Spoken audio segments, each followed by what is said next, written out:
பிறந்தாச்சுங்க. ஆடினாலே ரொம்ப சிறப்பு வாய்ந்த மாதம்னு சொல்லுவாங்க. அம்பிகைக்கு ரொம்பவே விசேஷமான மாதம்.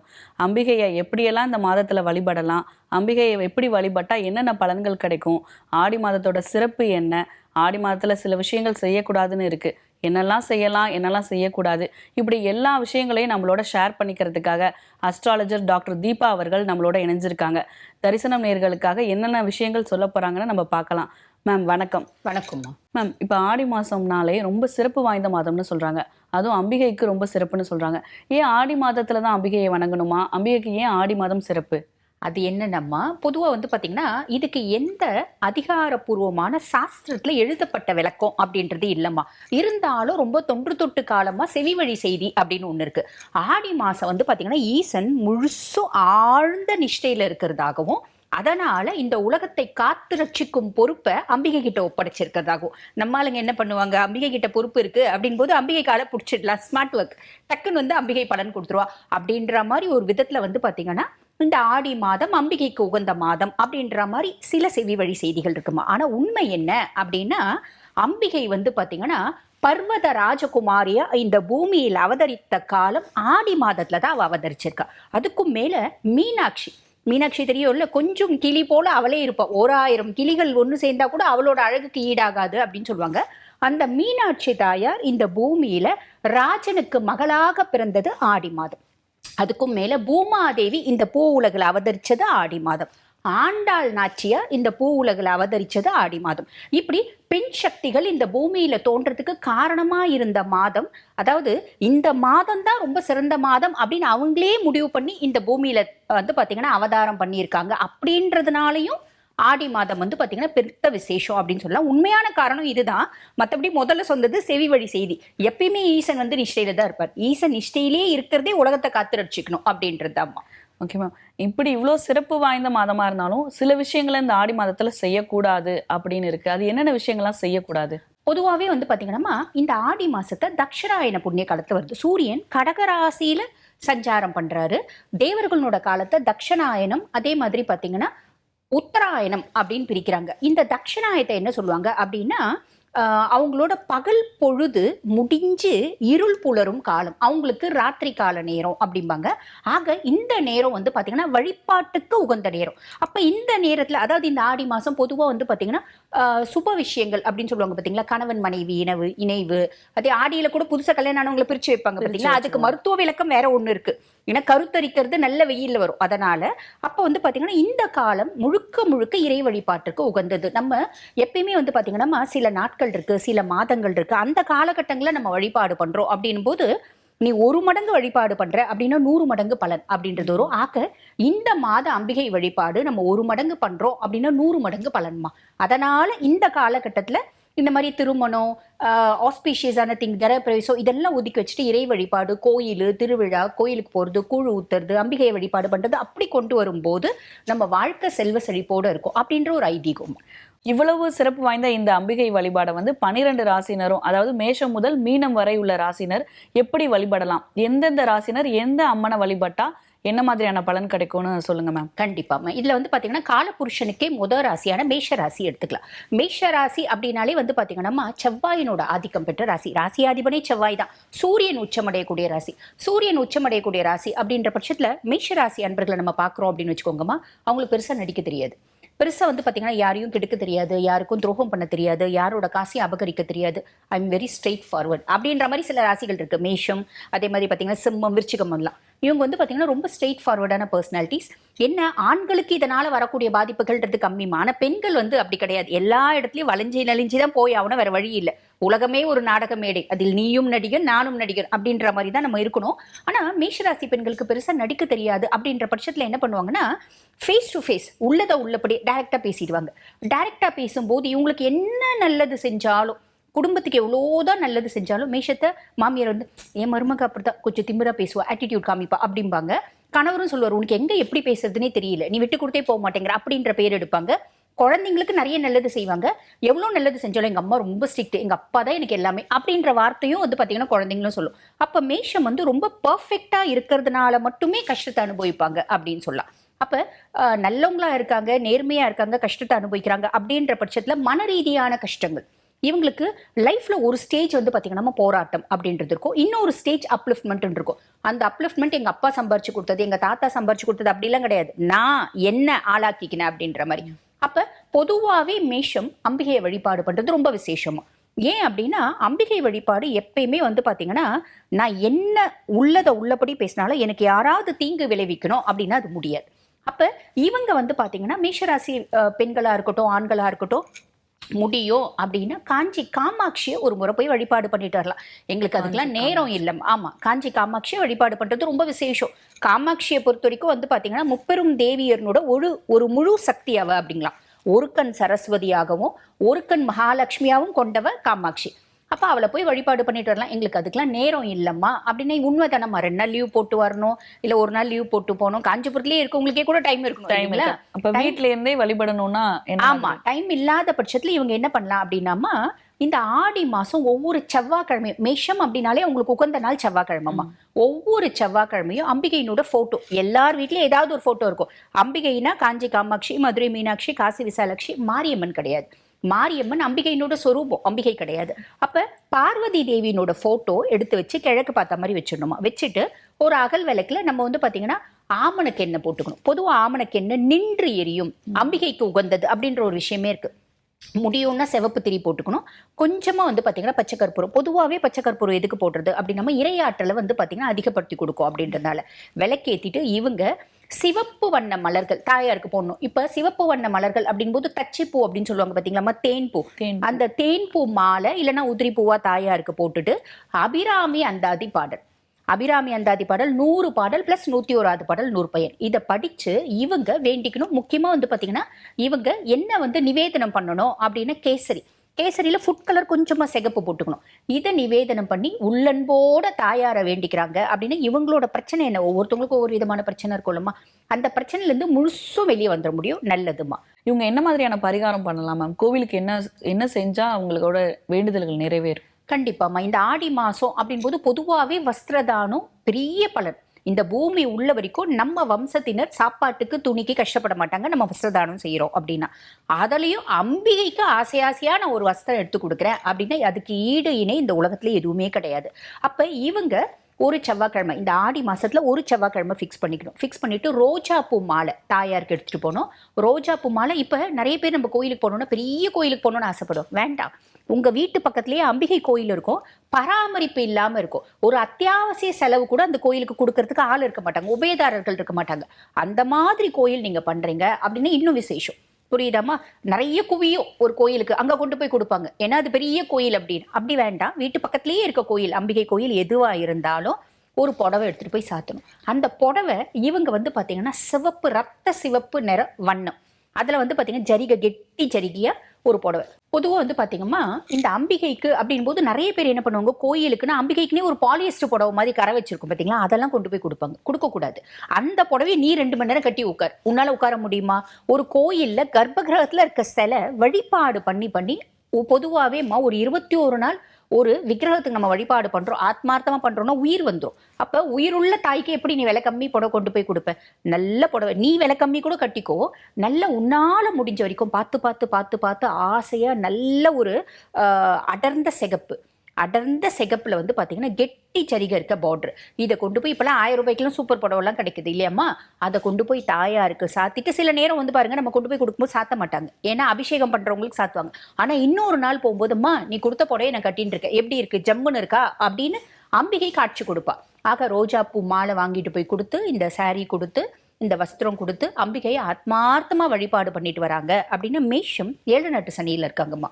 அவங்களுக்கு என்ன பிரச்சனை இருந்தாலும் அம்பிகையினோட கடாட்சத்தினால வெளியே வந்துருவாங்க, மாற்றுக்கருத்தே இல்லை. மேஷம் ராசி வந்து காஞ்சிபுரத்துல இருக்க அம்பாலை வணங்கினா ரொம்பவே சிறப்புன்னு சொல்லியிருக்கீங்க. அது மாதிரி ரிஷப ராசினர் என்ன மாதிரியான அம்மனை வழங்கலாம், எந்த கோவிலுக்கு போகலாம், என்ன மாதிரியான பரிகாரம் பண்ணலாம்னு சொல்லுங்க. பொதுவாகவே ரிஷபம் வந்து பார்த்தீங்கன்னா நான் எப்பயுமே சொல்ற விஷயம் ஒண்ணுதான், ரிஷபம் நீங்க எப்பயுமே அம்பிகை வழிபாடு பண்ணுங்க அப்படின்பேன். காரணம் என்ன அப்படின்னா, ரிஷபத்தை பத்தி சொல்லணும் அப்படின்னா ரொம்ப சிம்பிளா எல்லாரையும் நம்புவாங்க, ரொம்ப சிம்பிளா எல்லாருக்கிட்டையும் பாச வச்சுருவாங்க. நீ வந்து என்கிட்ட ஒரு வார்த்தை கேட்கணும்னு வச்சுக்கேன், மேம் சாப்பிடுங்க மேம், டீ குடிங்க மேம், காஃபி குடிங்க, நான் உடனே முடிவு பண்ணிவிட்டேன், அடடா வைஜெயந்தி தான் எனக்கு கடவுள் அப்படின்ற மாதிரி நான் ஒரு மைண்ட் செட்ல வந்துருவேன். ரிஷபத்துக்கு அப்படி ஒரு எண்ணம் உண்டு.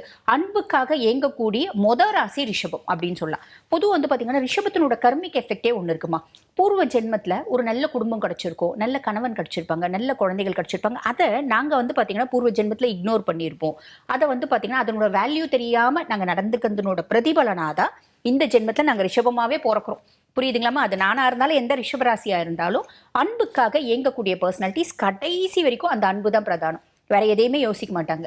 எனக்கு என் கூட யாராவது நல்லா பேசணும், நல்லா சிரிக்கணும், என் மேல பாசமா இருக்கணும் அப்படின்ற எண்ணம் தான் இருக்கும். என்ன ஒரே ஒரு மறுக்க முடியாத ஒரு விஷயம் என்னன்னா, எந்த அளவுக்கு இவங்க பாசத்தை எதிர்பார்க்குறாங்களோ, அன்பு எதிர்பார்க்குறாங்களோ அந்த அளவுக்கு அவங்க ஏமாற்றப்படுவாங்க. இதுதான் வந்து பாத்தீங்கன்னா இவங்களோட விதிக்கப்பட்ட விதி அப்படின்லாம். அப்ப ரிஷபம் வந்து பாருங்க எப்பயுமே யார்கிட்டயும் ஏமாறக்கூடாது. இவங்களை சுத்தி பொதுவா வந்து பாத்தீங்கன்னா ஒவ்வொரு ராசியும் சுத்தி 4 டாக்ஸிக் பர்சன்ஸ் இருக்காங்க அப்படின்னு வச்சுக்கோங்களேன். ரிஷபத்தை சுத்தி 400 டாக்ஸிக் பர்சன்ஸ் இருக்காங்க.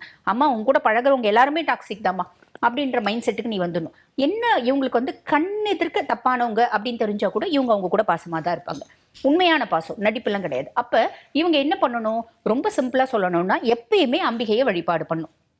ரிஷபத்துக்கு வந்து அம்பிகை வழிபாடு பண்றது அப்படின்றது கோயில் போய் வழிபாடு பண்றது ஒண்ணு இருக்கு, அதே மாதிரி வீட்டுல வழிபாடு பண்றது அப்படின்றது ஒண்ணு இருக்கு. இப்ப கோயிலுக்கு போய் வழிபாடு பண்ணணும் அப்படின்னா எப்ப இவங்களால முடியுதோ மதுரை மீனாட்சியை போய் பார்த்துட்டு வரணும். பார்த்துட்டு இவங்க வராங்க அப்படின்னா மீனாட்சியும் சொக்கனையும் பார்த்துட்டு வரும்போது இவங்க வாழ்க்கையில நிறைய மாற்றம் அப்படின்றது வந்துடும். புரியுதுங்களா. அதுக்கு மேல வீட்டுல வழிபாடு பண்றதும் இருக்குமா. இப்ப ரிஷபராசினர் வந்து மதுரை மீனாட்சி அம்மனை வழிபடணும்னு சொல்லியிருக்கீங்க. சப்போஸ் இப்ப மதுரை வரைக்கும் போக முடியாதவங்க வீட்ல இருந்து என்ன மாதிரி வழிபாடு பண்ணலாம், அவங்க என்ன மாதிரி பரிகாரம் பண்ணலாம், இல்ல சாரி வணங்கணும்னு சொல்லியிருக்கீங்க. இந்த ஆடி மாதத்துல அம்பாளுக்கு புடவை சாத்தினா ரொம்ப நல்லது. இவங்க ரிஷபராசினர் என்ன நிறத்துல புடவை சாத்தலாம்? கண்டிப்பாமா. பொதுவா வந்து பாத்தீங்கன்னா இவங்க ரொம்ப தூரம் போய் வழிபாடு பண்ண முடியல அப்படின்ற பட்சத்துல ரிஷபத்தை பொறுத்த வரைக்கும் கூப்பிட்ட குரலுக்கு அம்பிகை ஓடோடி வருவா. காரணம் என்ன அப்படின்னா யாரையும் ஹர்ட் பண்ணாத பர்சனாலிட்டிஸ், நான் பாட்டன் சிவனே நீ வேலை செய்யறேன்ப்பா அப்படிப்பட்ட பர்சனாலிட்டிஸ் தான். அப்ப இவங்க வந்து பாத்தீங்கன்னா வெள்ளிக்கிழமை வீட்டுல வந்து பாத்தீங்கன்னா ஆடி மாசம் ஒவ்வொரு வெள்ளிக்கிழமையும் அம்பிகை வழிபாடு பண்றது விசேஷம். தினம்தோறும் வழிபாடு பண்ணலாம், மாற்றுக்கருத்து இல்லை. என்னால முடியல அப்படின்ற பட்சத்துல ஆடி வெள்ளியப்ப அம்பிகையை வழிபாடு பண்ண முடியும் அப்படின்னா சுக்கிர ஓரை காலையில 6ல இருந்து 7 முடியாதுன்னு எப்படினாலும் ஓகேங்களா. அப்ப வீட்டுல வழிபாடு பண்றாங்க அப்படின்னும் போது மைஷாசுர மர்தினி போட்டோ வாங்கி வச்சுக்கணுமா. இவங்க இல்ல அப்படின்னா புதுசா வாங்கிக்கலாம், இல்ல எந்த அம்பிகையா இருந்தாலும் அதை எடுத்து வச்சுக்கலாம். வெள்ளை மல்லி, அதாவது மல்லி மாலை, இல்லைன்னா வெள்ளை முல்லை, பால் முல்லை சொல்லுவாங்க பார்த்தீங்களா, அந்த மாலை, இல்லை வெள்ளை சம்பங்கி மாலை, அதை வந்து பார்த்தீங்கன்னா ஒரு மாலையாக போட்டு நெய் விளக்கு ஏற்றி வச்சு அந்த நெய் விளக்குல 2 ஏலக்காய் போட்டுக்கணும், தாமரை தண்டு திரி போட்டுக்கணும். எல்லாமே கிழக்கு பார்த்த மாதிரி வச்சு இவங்க படிக்க வேண்டிய பதிகம் என்ன அப்படின்னா மைஷாசுர மர்தினி ஸ்லோகம். ஐகிரி நந்தினி நந்தித மேதினின்னு வரும் பார்த்தீங்களாமா. இது நம்ம நடுராத்திரி 2 மணிக்கு எந்திரிச்சு உட்காந்து சொன்னா கூட நமக்குள்ள ஒரு உத்வேகம் அப்படின்றது வரும். மைஷாசுர மர்தினி ஸ்லோகம் பாராயணம் பண்ணிட்டு பால் பாயசம் அம்பிகைக்கு நிவேதனம் பண்ணணுமா. நிவேதனம் பண்றாங்க அப்படின்னும் போது ரிஷபத்தை சுத்தி ஒரு நல்ல என்ன சொல்லுவாங்க அதிர்வலைய அம்பிகை ஏற்படுத்துவா. அதே மாதிரி பாத்தீங்கன்னா டாக்ஸிக் பர்சன்ஸ்ல உங்ககிட்ட வராங்க அப்படின் போது அவங்களே உங்களை விட்டு விலகிடுவாங்க. அம்பிகை அவங்கள பாத்துக்குவா. யாராவது உங்களை கெடுக்கணும்னு நினைச்சா அவங்க வந்து பாத்தீங்கன்னா உங்களுக்கு எடுக்க முடியாது, அவங்க தான் கெட்டு போவாங்க அப்படின்னு சொல்ல. அந்த வார்த்தை நம்ம சொல்ல வேணாம், அவங்க உங்களுக்கு எடுக்க முடியாது. அதே மாதிரி நீங்க வந்து புடவை சாப்பிடணும் அப்படின்னா என்ன பண்ணலாம் அப்படின்னு கேட்டீங்க. வீட்டு பக்கத்திலேயே இருக்க அம்பிகை கோயிலுக்குமா ரிஷபம் என்ன பண்ணணும் அப்படின்னா மல்லி மாலை வாங்கிட்டு போய்க்கணும். நம்ம சொன்ன ஆர்டர் பண்ண கட்டி கொடுப்பாங்க. மல்லி வந்து குண்டு மல்லி மாலை வாங்கிட்டு போயிட்டு கூட வந்து பாத்தீங்கன்னா வெள்ளை கலர் புடவை, அதுல வந்து நல்ல அடர்ந்த ரோஜா பூ நிற பார்டர், நல்ல பெரிய பார்டர், அழகா பார்த்து வாங்கணும். ரிஷபத்தெல்லாம் எக்ஸலண்டா வாங்குவாங்க, அதை பத்தி யோசிக்க வேண்டியது இல்லை. இந்த மாதிரி கொண்டு போய் ஒரு வெள்ளிக்கிழமை அம்பிகைக்கு கொடுத்து அம்பிகையை ஆத்மார்த்தமா வழிபாடு பண்ணிட்டு வராங்க அப்படின்னா ரிஷபத்துக்கு அவங்கள சார்ந்து எல்லா விஷயமும் சட்டு நடந்துருமா. கவலையே பட வேண்டாம். ரிஷபராசினர் வந்து மதுரை மீனாட்சி அம்மனை வழிபட்டா ரொம்பவே நல்லா இருக்கும் இந்த ஆடி மாதம் அப்படின்னு சொல்லியிருக்கீங்க. இந்த ஆடி மாதத்துல மிதுன ராசினர் எந்த அம்மனை வழிபடணும், அவங்க எந்த கோவிலுக்கு போனா சிறப்பா இருக்கும்? பொதுவாக வந்து பாத்தீங்கன்னா மிதுனம் முடியோ அப்படின்னா திருமியச்சூர் லலிதாம்பிகை தாயார ஒரு முறை போய் பார்த்துட்டு வர்றது நல்லது. முடியல திருமியச்சூர் லலிதாம்பிகை தாயார். திருமியச்சூர் லலிதாம்பிகை அப்படின்னாலே பக்தர்களோட கனவுல வந்து எனக்கு கொலுசு வாங்கி கொடு அப்படின்னு கேட்டவாவு. பொதுவாவே அம்பிகையை நம்ம ஆத்மார்த்தமா வழிபாடு பண்றோம் அப்படின்னா கனவுல வருவா. கனவுல வந்து அவளுக்கு என்ன வேணுமோ அதை கேட்பா. நிறைய அவ கேட்கறது கொலுசு தான். அது வந்து இங்க நம்ம திருமியச்சூர் லலிதாம்பிகை கோயிலுக்கு போனோம்னு வச்சுக்கோங்கம்மா, கொலுசு அவ கால் சைஸ்க்கு அழகா விற்பாங்க.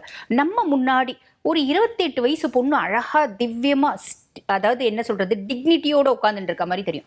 அம்பிகை குழந்தை மாதிரி இருக்கிறது உண்டுமா. இப்ப நம்ம மீனாட்சியை பாக்குறோம்னா ஒரு 16 வயசு பொண்ணு மாதிரி செம கியூட்டா இருப்பா. இப்ப காமாட்சியை பாக்குறோம்னா ஒரு 24 25 வயசு பொண்ணு மாதிரி நல்ல கெத்தா இருப்பா. இந்த திருமியச்சூர் லலிதாம்பிகை வந்து பாத்தீங்கன்னா ஒரு 28 29 வயசு லேடி மாதிரி நல்ல ஜம்முன்னு ஜெய்சாண்டிக்கா உட்காந்துட்டு இருக்க மாதிரி இருக்கும். ஸோ இங்க போய் அவங்க வந்து வழிபாடு பண்றாங்க அப்படின் போது நல்லதுமா. அதே மாதிரி மிதுனத்தை பத்தி சொல்லணும் அப்படின்னா அதீத புத்திசாலிகள். காலபுருஷனுக்கே 3ஆம் பாவம், கம்யூனிகேஷனுக்குனே ஒரு ராசினா மிதுனம் தான். எவ்வளோ பேச தெரிஞ்ச, எவ்வளோ புத்திசாலித்தனமா, எவ்வளோ ஆக்கப்பூர்வமான சிந்தனையும் சமயோஜித புத்தியோ இருந்தாலும் நான் அப்பப்போ கஷ்டத்தை அனுபவிப்பேன். அது காரணம் என்ன அப்படின்னா உங்களுக்கு ஒரு ஸ்பீச் கர்மா அப்படின்றது உண்டு. நான் வந்து பார்த்தீங்கன்னா நல்ல புத்திசாலி தான். அக்கேஷனாக ஒரு வார்த்தை யதார்த்தமா பேசினேன், அந்த வார்த்தையே வந்து பார்த்தீங்கன்னா எனக்கு எதிராக மாறிடுச்சு அப்படின்ற மாதிரி. ஒரு வார்த்தை வெல்லும், ஒரு வார்த்தை கொல்லும்னு சொல்லுவாங்க பார்த்தீங்களா. அந்த மாதிரி உங்களுக்கு அக்கேஷனலாக என்ன நல்லது செஞ்சாலும் ஒருத்த வார்த்தை சொல்லிடுவாங்க, உன்னை வீட்டில் இருக்கவங்கள நீ இப்படி பேசினே அப்படின்னு செஞ்ச நல்லதெல்லாம் மறைஞ்சு போயிடும். பேசந்தே வச்சே வந்து பார்த்தீங்கன்னா இவங்களை திருப்பி திருப்பி ஓட்டிகிட்டே இருப்பாங்க அப்படின்னு சொல்லலாம்னு வச்சுக்கோங்களேன். ஆக இவங்க வந்து வழிபாடு பண்றாங்க அப்படின்னா அம்பிகையை வந்து பார்த்தீங்கன்னா சாத்வீக ரூபத்தில் வழிபாடு பண்றது ரொம்பவே நல்லதுமா. இப்போ வந்து திருமேச்சூர் லலிதாம்பிகையை வந்து மிதுன ராசினர் வழிபட்டா ரொம்பவே நல்லதுன்னு சொல்றீங்க. அவ்வளோ தூரம் போக முடியல அப்படின்னு வீட்டிலேருந்தே வழிபாடு செய்யணும்னா என்ன மாதிரியான வழிபாடு பண்ணலாம்? அவங்க என்ன மாதிரியான புடவை சாத்தலாம் அம்மனுக்கு? கண்டிப்பாமா. பொதுவாக மிதுனம் வந்து பார்த்தீங்கன்னா நம்ம துர்க்கையை வழிபாடு பண்ணுறது ரொம்ப விசேஷம். ஏன்னா சொல்லால பிரச்சனை வரக்கூடாது. அதே மாதிரி மிதுனத்துக்கு வந்து ஏமாத்துறது ரொம்ப ஈஸிமா. எப்படி அப்படின்னா புகழ்ச்சிக்கு கொஞ்சம் வாங்கிடுவாங்க. நீ எவ்வளோ பெரிய புத்திசாலி, பொத்த வார்த்தை சொன்னா போதும், அவங்க வந்து தப்பானவங்களா என்னன்னு தெரியாம அதையும் மீறி இவங்க மயங்குவாங்க. பொதுவாகவே 12 ராசியுமே புகழ்ந்தா மயங்குவாங்க தான். மிதுனம் வந்து ஒரு கல் எக்ஸ்ட்ரா அப்படின்னு சொல்லலாம். அப்ப இவங்க எப்பயுமே அந்த மாதிரி இவங்களை புகழ்ந்து புகழ்ந்து தப்பானவங்க தான் இவங்களை யூஸ் பண்ற மாதிரி ஒரு சுச்சுவேஷன் வரும். அப்ப என்ன பண்ணலாம் அப்படின்னா துர்க்கையை வழிபாடு பண்ணலாம். துர்க்கையை வழிபாடு பண்றோம் அப்படின் போது தப்பானவங்க நம்ம கிட்ட நெருங்க முடியாது.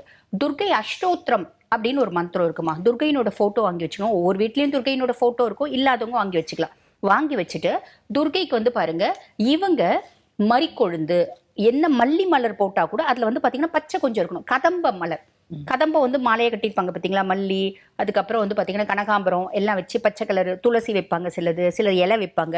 இந்த மாதிரி கதம்ப மலர் மாலை, அப்படி இல்லை மறிக்கொழுந்து கிடைக்கும்னா மறிக்கொழுந்து தாயாருக்கு வச்சு ஒரு சின்ன அகல் விளக்கு, அந்த அகல் விளக்குல சாதா நல்லெண்ணெய் ஊற்றி பச்சை பயிறு ஒரு 4 பச்சை பயிறு போட்டுடணுமா. அதே மாதிரி பச்சை கலர் திரி போட்டுடணும். திரி போட்டு விளக்கி ஏற்றி துர்கா அஷ்டோத்திரம் பாராயணம் பண்ணோம். இந்த பயிறு ஹல்வா செய்வாங்க தெரியுமாம்மா. வடநாட்டிலலாம் வந்து பார்த்தீங்கன்னா இந்த பயிர் ஹல்வாலாம் செய்வாங்க. இப்போ நம்மலாம் வந்து பயிர் உருண்டை செய்வோம். அந்த மாதிரி பயிர் உருண்டை செஞ்சு தாயாருக்கு வேண்டிக்கணும். அஷ்டோத்திரம் படிச்சு நமஸ்காரம் பண்ணி அதை நிவேதனம் பண்ணுறோம் அப்படின்னும் போது நிறைய நல்லது நடக்குமா. இது என்னைக்கு பண்ணணும் அப்படின்னா ஒவ்வொரு ஆடி வந்து பார்த்தீங்கன்னா புதன்கிழமையும் செய்யணும். முடியல அப்படின்னா நம்ம மாசத்துல ஒரே ஒரு நாளாவது செய்யணும். அதே மாதிரி இவங்க வந்து பார்த்தீங்கன்னா பக்கத்தில் இருக்க அம்பிகை கோயிலுக்கு எந்த மாதிரி அம்பிகை கோயிலுக்கு கொடுக்கறது ரொம்ப நல்லது அப்படின்னா பராமரிப்பு கம்மியாக இருக்க கோயில், சின்ன கோயிலில் கொடுக்கறது ரொம்ப நல்லது. இல்லைங்க எங்கள் வீட்டு பக்கத்தில் சின்ன கோயில் இல்லை அப்படின்னா நம்ம வந்து பெரிய கோயிலில் கூட போய் கொடுக்கலாம். சரிங்களா. அந்த கோயிலில் போயிட்டு நம்ம என்ன மாதிரி புடவை கொடுக்கணும் அப்படின்னா நல்ல கிளிப்பச்சை நிற புடவை, அதில் அரக்கு பார்டர் நல்லா அழகாக பார்த்து அந்த புடவை கதம்ப மலர் வந்து பார்த்தீங்கன்னா மாலையாக கொண்டு போய் அம்பிகைக்கு சாத்தி நம்ம வந்து வேண்டிட்டு வரோம் அப்படின்னும் போது மிதுனம் அவங்களோட எண்ணங்கள் என்ன, அவங்களோட கோரிக்கைகள் என்ன, அவங்களோட வாஞ்சைகள் என்ன, அத்தனையும் நிறைவேறுமா. Okay ma'am. இப்போ வந்து திருமியச்சூர் லலிதாம்பிகை வழிபட்டா ரொம்ப நல்லது மிதுன ராசினருக்கு அப்படின்னு சொல்லியிருக்கீங்க. முடியாதவங்க அவங்க வீட்டில இருந்து பக்கத்தில் இருக்க அம்மனை வழிபடலாம்னு சொல்லியிருக்கீங்க. அது மாதிரி இந்த ஆடி மாதத்தில் கடக ராசினர் எந்த அம்மனை வழிபடலாம், எந்த கோவிலுக்கு போகலாம்? பொதுவாக வந்து பார்த்தீங்கன்னா கடகம் காலபுருஷனுக்கே 4ஆம் பாவம். தாயை போல அன்பு அப்படின்றது செலுத்தக்கூடிய ராசி. யார்கிட்டையும் உங்களுக்கு நடிக்க தெரியாது. யார் பழகுனாலும் அவங்க நல்லவங்க அப்படின்ற மாதிரி நினைப்பாங்க. இவங்க டாக்டிக்ஸை கற்றுக்கிறதுக்கு பல வருஷம் ஆகும். அதுக்குள்ளே உங்கள் வயசே ஆகிடும்னு வச்சுக்கலாமே. அப்போ கடகம் வந்து பாருங்க எப்பயுமே இவங்க பெருசா இறைவனை போய் வழிபாடு பண்ணாதான் இவங்களுக்கு நல்லது நடக்கும் அப்படின்னு இல்லை. இவங்களோட நல்ல குணத்துக்கு இயற்கையாவே நல்லது நடக்கும், இதுல மாற்றுக்கிறது இல்லை. இருந்தாலும் கடகம் வந்து பாருங்க எப்படி ரிஷபம் வந்து ஏமாறும் அப்படின்னு சொல்லணும், அந்த மாதிரி கடகமும் வந்து பாத்தீங்கன்னா குடும்பத்தால ஏமாறும். குடும்பம் தான் வந்து கடகத்துக்கு ரொம்ப ப்ரையாரிட்டி. எனக்கு வெளியே நான் ஏமாறுறதுன்றது கம்மி. ஏன்னா நான் பெருசாக வந்து வெளியே யாரு கூட ரொம்ப அட்டாச் ஆக மாட்டேன். ஆனால் ஃபேமிலியில் நான் பயங்கர ஸ்டிக் ஆன் பண்ணுவேன். எனக்கு என் ஃபேமிலி தான் ப்ரையாரிட்டி. எவ்வளோ பெரிய போஸ்ட்டில் இருக்கவங்களா இருந்தாலும் முதல்ல என் குடும்பம். எவ்வளவு பெரிய மீட்டிங்கா இருந்தாலும் இல்ல இதை நான் கேன்சல் பண்றேன், என் குழந்தை தான் எனக்கு முக்கியம் அப்படின்னு நினைக்கக்கூடிய பர்சனாலிட்டிஸ்.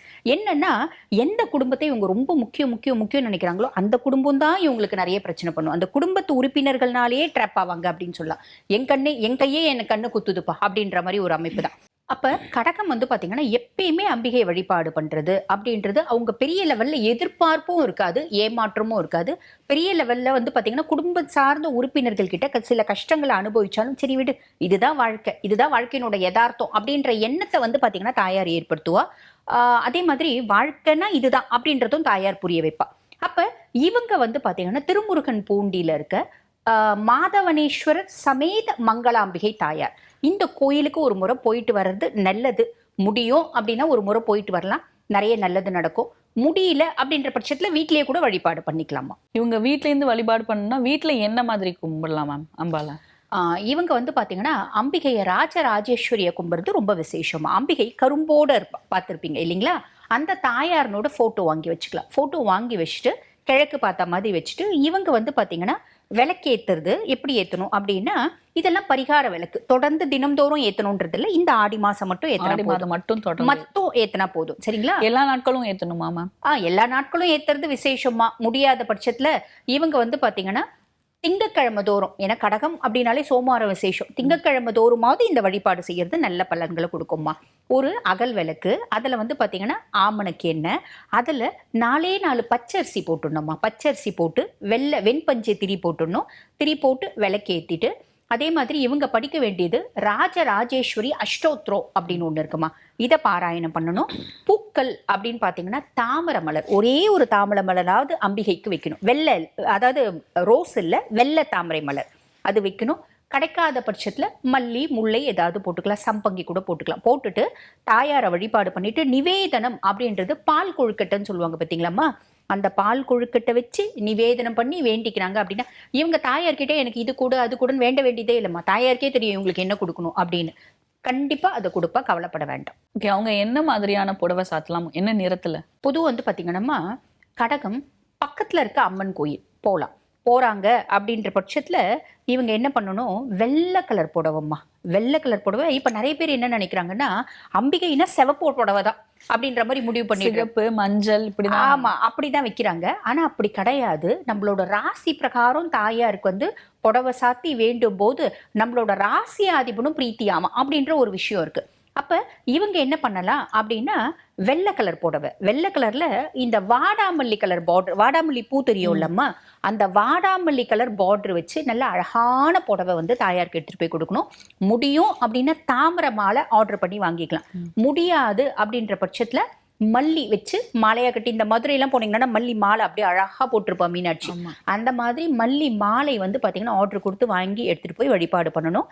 இது இந்த ஆடி மாசம் ஒரு சோமவாரம் செய்யணும்மா.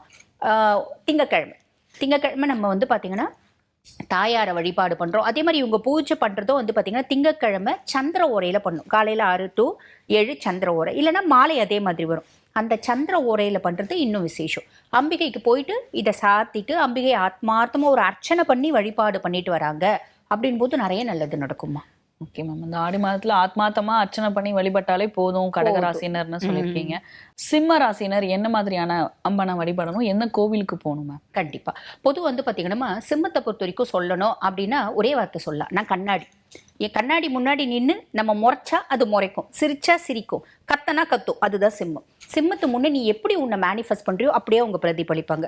பெருசா நடிக்க தெரியாது, நம்ம உனக்கு நடிக்க தெரியாது அப்படின்னா நடிக்க தெரியாதுல்ல, எனக்கு நடிக்க பிடிக்காது, அதுலயும் நான் தான் வந்து பாத்தீங்கன்னா கெத்தா இருக்கணும். ஆல்வேஸ் எனக்கு வந்து பாத்தீங்கன்னா என்னோட கெத்து முக்கியம் அப்படின்னு நினைக்கக்கூடிய பர்சனாலிட்டிஸ். பார்க்க கரடு முரடா ரொம்ப வந்து பாத்தீங்கன்னா ஆட்டிடியூட்லாம் பயங்கரமா இருக்கு அப்படின்னாலும் மனசால குழந்தை போலவங்க. பல சொல்ல மாதிரி பலாப்பழம் தோல் எப்படி கரடு முரடா இருக்கு, உள்ள இனிமையான சொல்ல இருக்கோ அதுதான் வந்து சிம்மம். சிம்மத்துக்கு வந்து பாத்தீங்கன்னா ஒரே ஒரு விஷயம், எடுத்த கவுத்த எதுவா இருந்தாலும் எனக்கு பிடிக்கல அப்படின்னா நேரடியே நான் போய் சொல்லிடுவேன். அதை வந்து கொஞ்சம் மாத்திக்கிறது அவங்க நல்லது. ஏன்னா காலமே மாறி போச்சு இல்லம்மா, உலகமே பச்சோந்திகள் வாழும் உலகமா இருக்கு. இன்னும் நான் என்ன மாதிரியே நான் வந்து ஜென்யூனா தான் இருப்பேன், ஹானஸ்டா தான் இருப்பேன். நம்ம இருக்கலாம், சில இடத்துல நம்ம வந்து நடிக்க வேண்டாம், எனக்கு நடிக்க பிடிக்காது, கம்முன்னு வந்துடலாம். ரியாக்ட் பண்ண வேண்டாம், ரியாக்ட் பண்ணாம இருக்கிறது கத்துக்கிறது நல்லதுமா. சிம்மம் வந்து பாருங்க இப்போ வந்து பெருசா நல்லா இல்லை, ஏன்னா வந்து அஷ்டமத்து சனியில இருக்காங்க. இருந்தாலும் அவங்க கவலைப்படணுன்றதுல சிம்மத்துக்கு எப்பயுமே எந்த கடவுள் வந்து அம்பிகையில எந்த அம்பிகை ரொம்ப வந்து சப்போர்ட்டிவா இருப்பா எல்லா ஆஸ்பெக்ட்லயும் அப்படின்னா மாத்த காளி. காளியை வழிபாடு பண்றது ரொம்ப விசேஷம். காளி வழிபாடு ரொம்ப விசேஷம். இவங்க வந்து பாத்தீங்கன்னா கோயில் அப்படின்னா பக்கத்துல இருக்க காளி கோயில் எதுனா போய்க்கலாம். இப்ப சென்னையில இருக்கவங்கன்னா காளிகாம்பாள் கோயில், பாரிஸ்ல காளிகாம்பாள் இருக்கா பாத்தீங்களா, அவ கோயிலுக்கு போயிட்டு வழிபாடு பண்ணிட்டு வர்றது ரொம்ப அமோகமான பலனை கொடுக்குமா. Okay ma'am. இப்ப சிம்மராசினர் காளி அம்மனை வழிபடணும்னு சொல்லியிருக்கீங்க. அவங்க வீட்டுல இருந்து வழிபாடு செய்யணும்னா என்ன மாதிரி செய்யலாம்? அவங்க காளிக்கு என்ன மாதிரியான புடவை சாத்தணும்? கண்டிப்பாமா. இப்ப வந்து இந்த காலகட்டம் பொதுவாவே சிம்மம் காளியை வழிபாடு பண்றீங்க அப்படின்னா அவங்களுக்கு எதிரிகள் ஜாஸ்திமா. அதுவும் மறைமுக எதிரிகள் ரொம்ப ஜாஸ்தி இருப்பாங்க. நேரில் உறவாடுவாங்க, பின்னாடி வந்து பார்த்தீங்கன்னா ட்ராப் பண்ணுவாங்க, அந்த மாதிரிலாம் இருப்பாங்க. ட்ராப் பண்ணுறாங்கன்னு தெரிஞ்சிச்சுன்னா இவங்க நேராக போயிட்டு அவங்க கூட ஃபைட் பண்ணிட்டு இன்னும் எனிமிட்டியை அதிகம் பண்ணிப்பாங்க. அப்போ காளி வழிபாடு இவங்களுக்கு யாராவது கெட்டது செய்யணும்னு நினச்சா அவங்க அப்படியே அவங்கள விட்டு விலக்கி போயிடுவாங்க. அந்த ஒரு பிராப்தத்தை ஏற்படுத்தும். அப்போ வீட்டிலேருந்து வழிபாடு பண்ணுறாங்க அப்படின்னா காளி ஃபோட்டோ வச்சுக்கலாம். இப்போ நம்ம காளி ஃபோட்டோ வச்சு வழிபாடு பண்ணணும்னு சொல்லணும்னு வச்சுக்கோங்களேன், சிலர் பயப்படுவாங்க. ஐயோ வீட்டில் வந்து உக்ர தெய்வங்களை வழிபாடு பண்ணக்கூடாதுன்னு நிறைய ஜோதிடர்கள் சொல்கிறாங்க. அப்படி கிடையாது. யாரனால வழிபாடு பண்ணலாம். அது ஏன் சொல்றாங்க, நம்ம வீட்டுல நம்ம உக்ர தெய்வத்தை வழிபாடு பண்றோம் அப்படின்னா அந்த தெய்வத்தினோட நடமாட்டம் இருக்கோ அப்படின்னு பயப்படுவாங்க. தெய்வம் தானே நடமாட்டுறது, ஏன் கவலைப்படுற? அதுவும் ஒரு சிலர் என்ன சொல்லுவாங்கன்னா, காளி வந்து காளியோட படத்தை வீட்டுல வச்சாக்க காளி வந்து நம்மளைய வருடுவா கூப்பிடுவா அப்படிலாம் சொல்லுவாங்க. அம்மா தானம்மா கூப்பிட்ட பேசம்மா, என்னம்மா இப்போ இல்லம்மா. ஆக்சுவலி என்னன்னம்மா, அவளோட அதாவது அவளோட உருவம் வந்து உக்ரமா இருக்கு, கோரமா இருக்கு அப்படின்னாலும் குழந்தை போல உக்ர சொரூபினியா இருந்தாலும் நான் தன்னோட பக்தர்கள் மேல அதீத பாசம் கொண்ட தாயாவ அப்படின்னு சொல்லலாம். பொதுவா இன்னொரு மாற்று கருத்து இருக்குமா, என்னன்னம்மா தாயாரை வழிபாடு பண்ணும்போது பூத பிரேத பிசாசங்கள்லாம் வீட்டுல நடமாடும் அப்படின்ற ஒரு விஷயம் இருக்கு. இது உண்மைதானா? உண்மைதான்.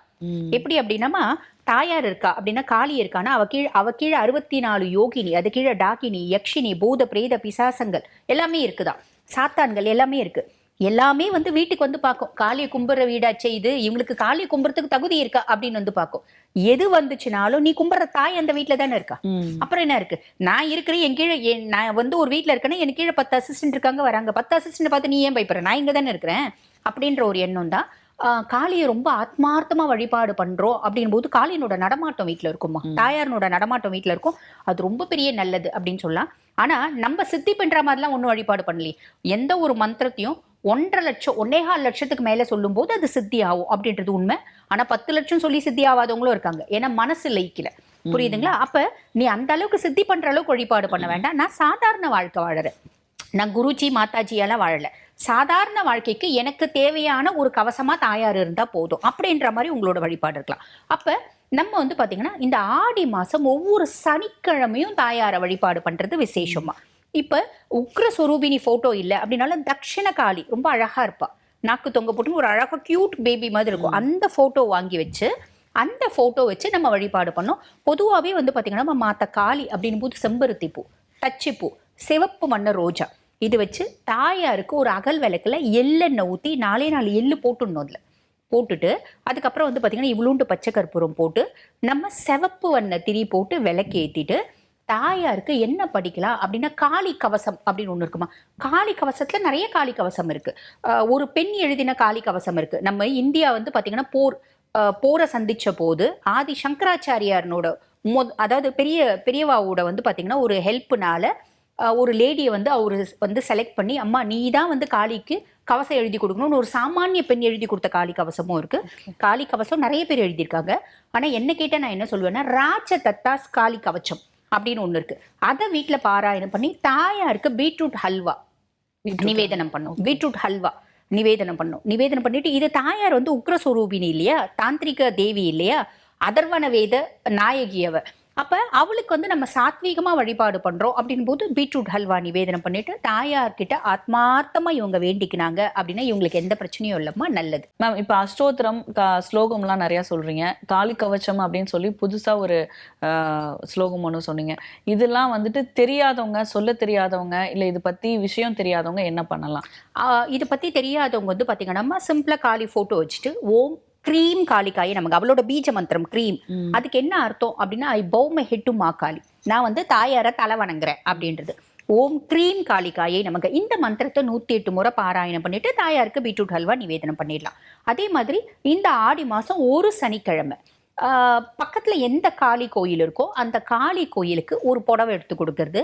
அவங்களுக்கு வந்து பாத்தீங்கன்னா சிவப்பு வண்ண ரோஜா மாலை கொண்டு போய் கொடுத்துட்டு ஒரு புடவை, கருப்பு நிற புடவை, அந்த கருப்பு நிறத்துல ஊதா கலர் இல்லைன்னா அடர்ந்த ரோஸ் கலர் பார்டர் இருக்க ஒரு பட்டு புடவை, அந்த பார்டர் வச்ச சரி எங்களுக்கு வசதி இருக்குங்க, நீ 10,000 ரூபாய் பட்டு புடவை கூட எடுத்துக்கொடு, அம்பிகையினோட கடாட்சம் உனக்கு பரிபூர்ணமா இருக்கும் இல்லையா, ஆத்மார்த்தமா ஒரு 1000 ரூபாயில இந்த கரை வச்ச புடவை இருக்கு பார்த்தீங்களா பட்டு புடவை மாதிரி, அதை கொண்டு போய் கொடுத்துட்டு கூட பான்னு சொல்லுவாங்கல்லம்மா பீடா, அதை கொண்டு போய் கொடுத்து வழிபாடு பண்ணிட்டு வர அப்படின்னா she is the goddess for success.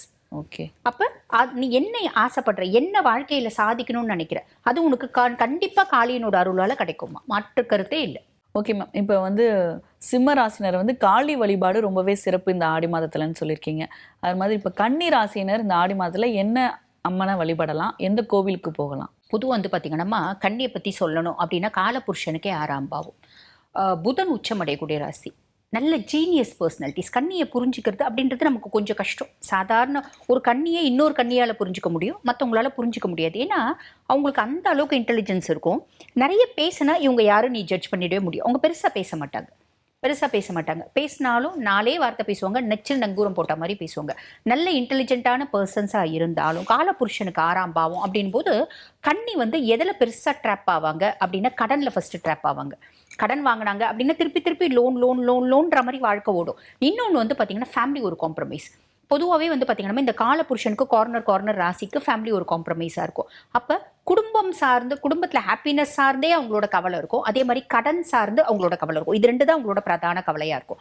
அப்போ இந்த ஆடி மாதம் அம்பிகையை வழிபாடு பண்ணுறது அப்படின்றது இந்த கடன் சார்ந்து இருக்க கவலைகளும் குடும்பம் சார்ந்து இந்த இருக்கக்கூடிய பிரச்சனைகளையும் வெளியே வர்றதுக்கு ரொம்ப ஹெல்ப் பண்ணுமா.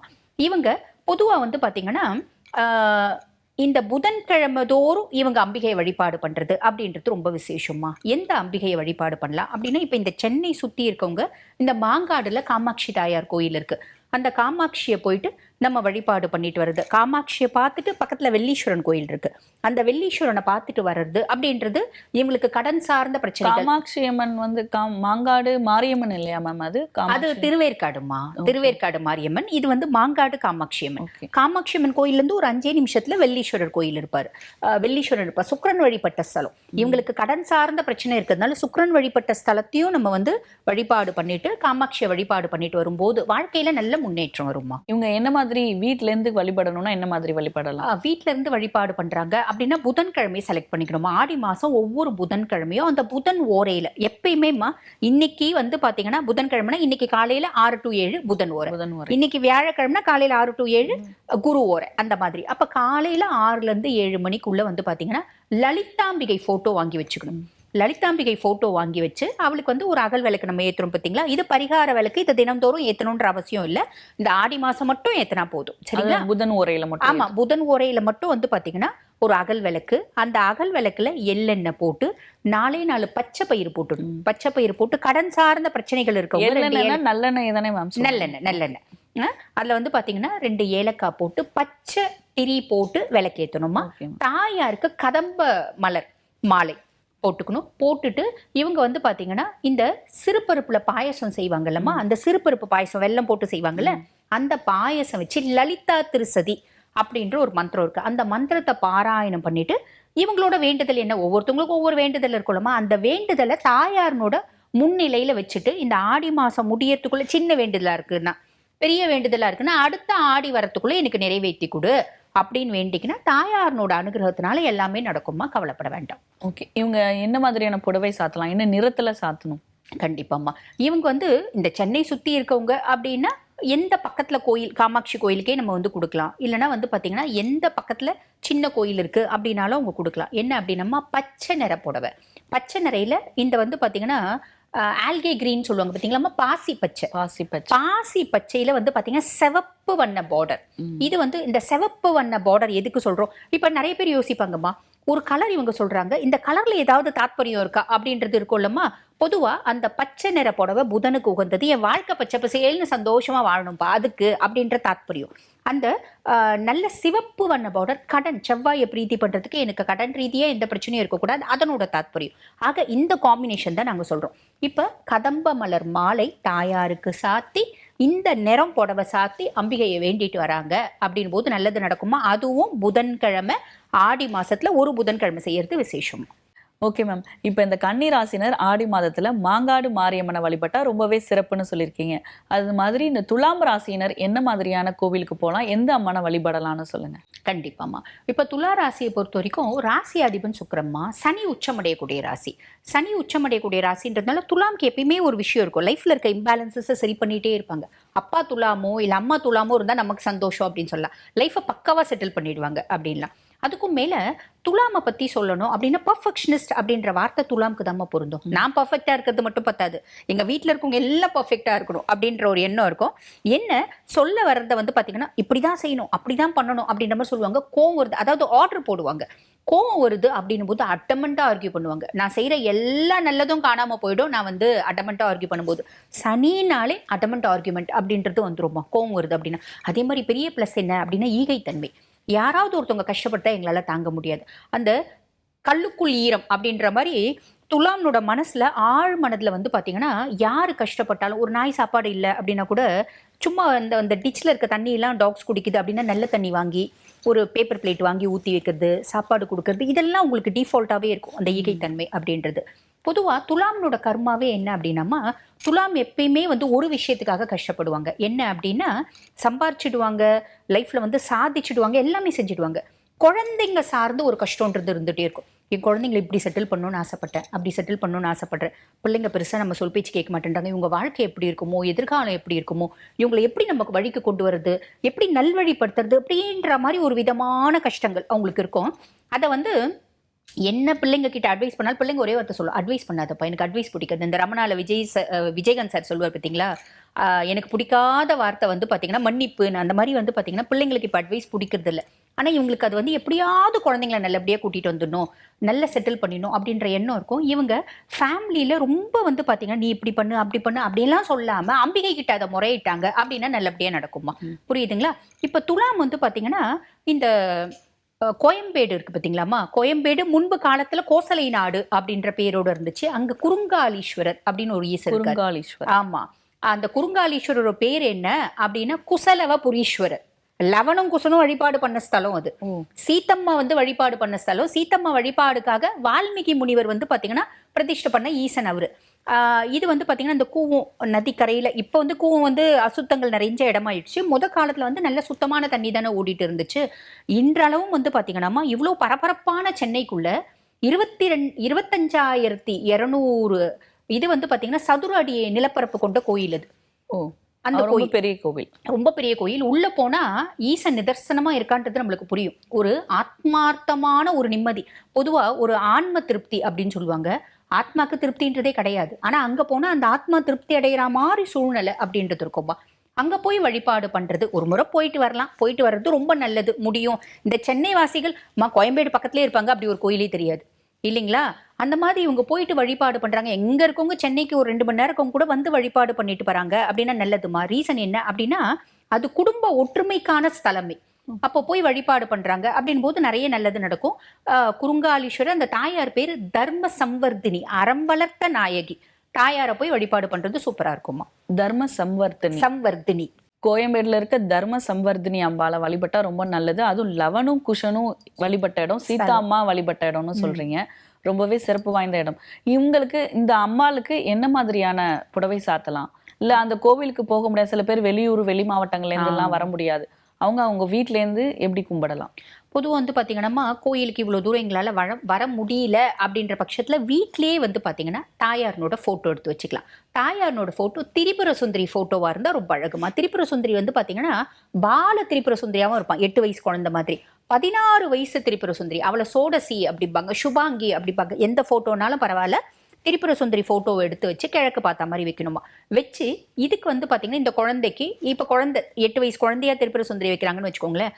அவளுக்கு மல்லிகைப்பூ மாலை பூ போட்டுட்டு அந்த குழந்தைக்கு வந்து பார்த்தீங்கன்னா இனிப்பு அப்படின்றது பிடிக்கும் இல்லைங்களா. இவங்க வந்து என்ன பண்ணணும், இந்த ரசகுல்லா சொல்லுவாங்க பார்த்தீங்களா, இதை நம்ம கடையில் கூட வாங்கிக்கலாம், நம்ம வீட்டில் செய்யணுன்றதுல.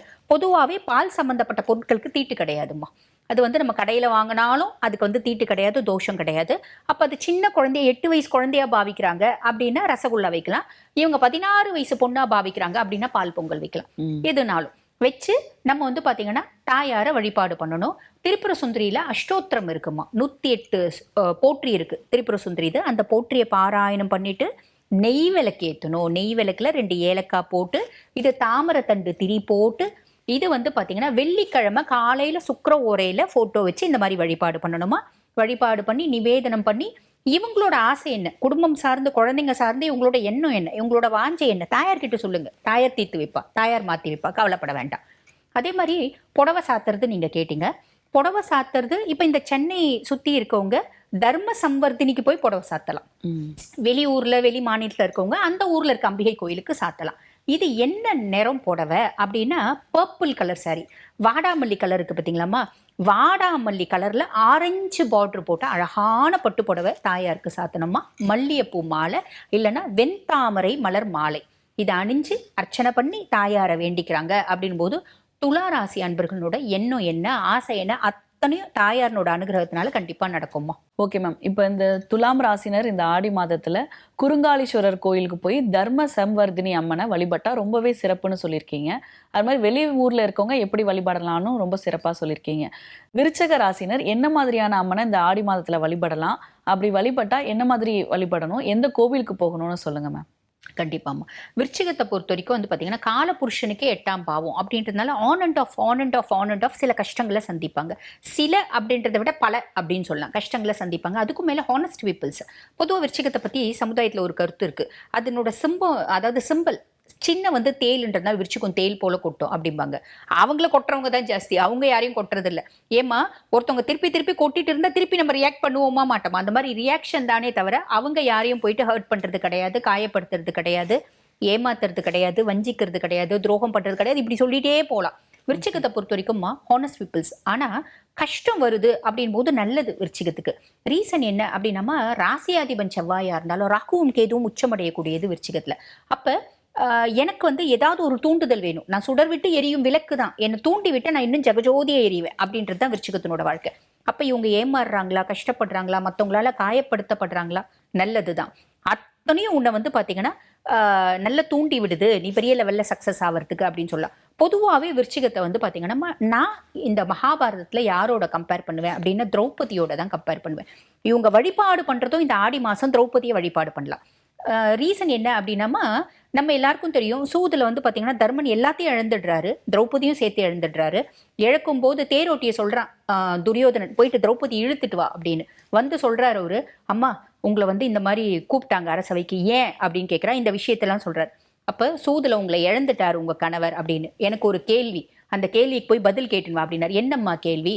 என் கணவர் என்னை வைத்து அவரை இழந்தாரா, அவரை வைத்து என்னை இழந்தாரா, போய் கேட்டுவா அப்படின்ற. இதுக்கு போய் என்னம்மா கேட்டுட்டு வரணும்?